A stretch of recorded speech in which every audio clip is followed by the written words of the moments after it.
Hello, everyone, and welcome to another episode of the Criterion Connection. I'm Wade.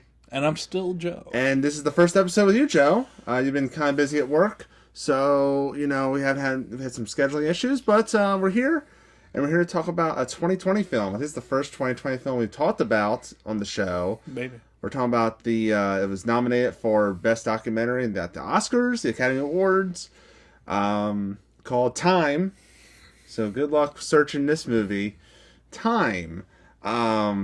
Just one word, time. Yeah. I'm sure this is the only video that will ever pop up if you put time in the search bar. It's a documentary. It's basically it's kind of like archival footage mixed with now or at the time of the making of the film. And that's one of the first things I want to point out, that this isn't like a traditional documentary. It's it's not heavily what's the word? Structured. Yes. You know what I mean? Like, you don't have the interview set up, like the traditional kind of thing going on.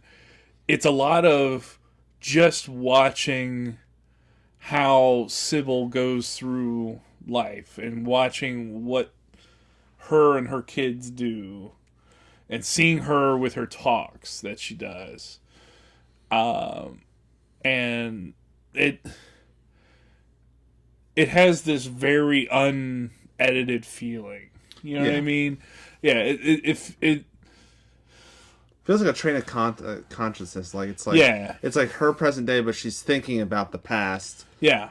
And that's like the archival footage is like her kind of thinking about the past and also letting you know about the past. Yeah. How the time just passed by, and it just feels very hands off. Yes. And it feels very real, very raw. And I really, really enjoyed it. Yeah.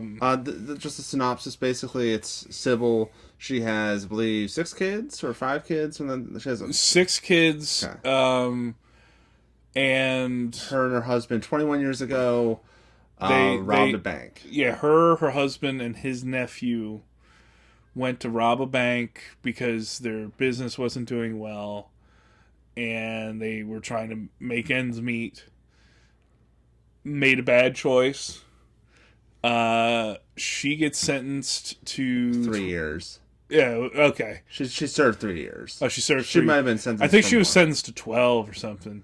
And her husband got 60 or something, because it was back when it was 5 to 100 years or something for armed robbery. Yeah.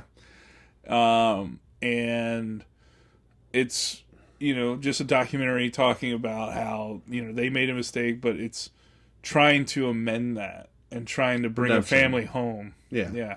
So redemption, and, it's about, she's a single mother pretty much, and she's been trying to get him out for years, and there's a lot of commentary about the criminal system, incarcerations, stuff like that.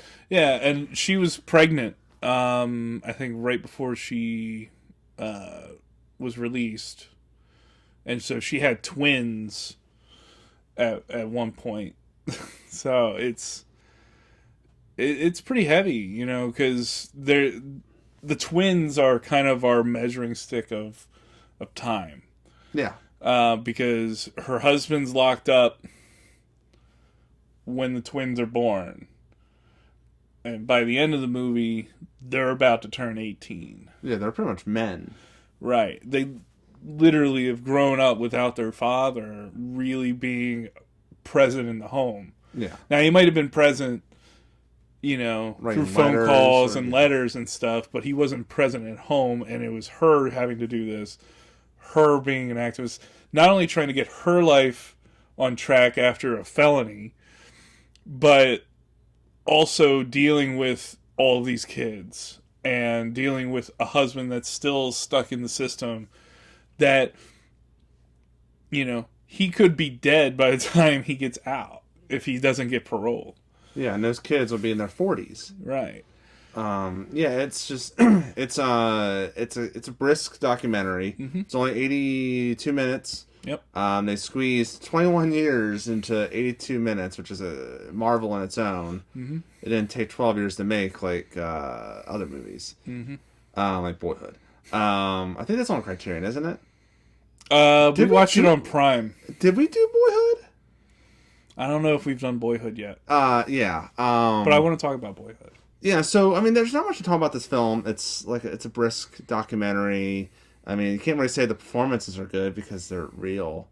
It's not a performance. Yeah, they're real. Somebody, and I just also some of the crispest black and white I've seen in a long time. Yeah, the whole documentary is in black and white. All the footage kind of like matches that quality. Yeah. And also, it's got the ending. I mean, it feels like a movie that's a documentary that has like kind of like an ending. It feels like it's resolved. Unlike you watch like something like The Jinx. Well, The Jinx had an ending when Robert Durst basically admitted to the murder. I was so prepared for a sad ending. Yeah, because I don't know what it was, but I'm pretty sure I've seen another documentary along the same lines where they're trying to get somebody paroled and it gets denied right at the end. But Robert gets spoilers. He gets paroled and rejoins his family. Very heartfelt. And you could see like in that brief scene where he like gives a speech when they're doing the party for him and stuff. In that brief moment, you're like, I could see why Sybil was with this guy. Yeah. He is a decent guy. Yeah. They just made a bad choice. And he basically lost a lot of his time. Mm-hmm. And so you also got to think, what he did, is that worth 60 years? Right. Is that punishable for 60 years? And there's so much, there's a lot of social commentary, because we're dealing with, this is Louisiana, like you're dealing with Angola, who has its own colorful history of prison abuses, but just seeing how the criminal justice system is handled, and how like I think the really important scenes are when Sybil's calling the judge, and just doggedly like every day. Yeah, and she's putting there's the awkward sounds of her on hold. Yeah, and they have the silence of her being on hold, and you're with her because you're like, what are they gonna say? And her being nice, knowing that these people are just doing their job, and then when hanging up the phone, realizing like, y'all are doing your job, but this is my husband's life. This is my family. It's not a job to her, and it just creeps out like that anger, and it just comes out real quick. Then she gets her composure, and then she recomposes and is like, on to the next thing. Because you got to think, she's been a single mother for all these years, and you got to have a brave face, and you can't show weakness, I guess. And well, and that weakness thing, just to go further with it, there's that moment where they're comparing her to who was it that won that award? Was that Mary J. Blige? I think so, yes. Who's talking about strong black women, and they just keep cutting and showing her face as you hear the speech in the background. You're like, exactly, because that's what she's doing. She's being a strong black woman in the face of a society that really doesn't want her to be strong, wants her to back down. It's a really great documentary. Yeah. So, Joe, would you recommend this film to the audience? Yeah. I mean, I'm pretty sure you would. Pretty sure after those glowing reviews, yeah. Yeah, I think it's a great documentary. It's nice to see, documentaries sometimes have that bias factor with it.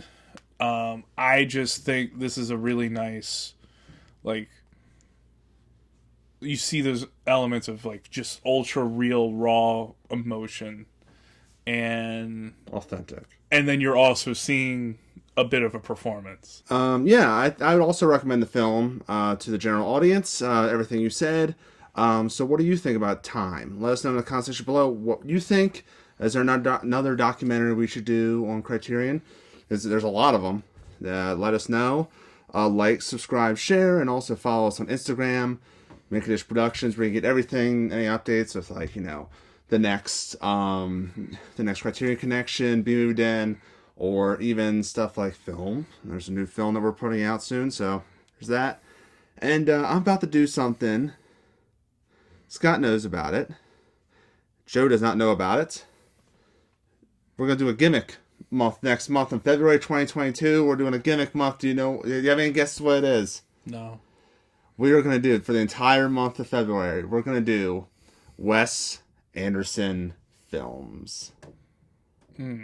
Yes. So we're going to do them. That's what we're doing in February 2022.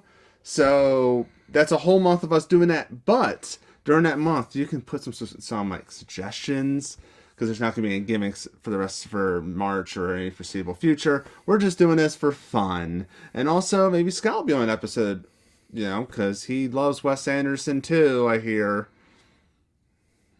Just like Joe does. Yeah. So until next time, I'm Wade. And I'm still Joe. And we'll see you later.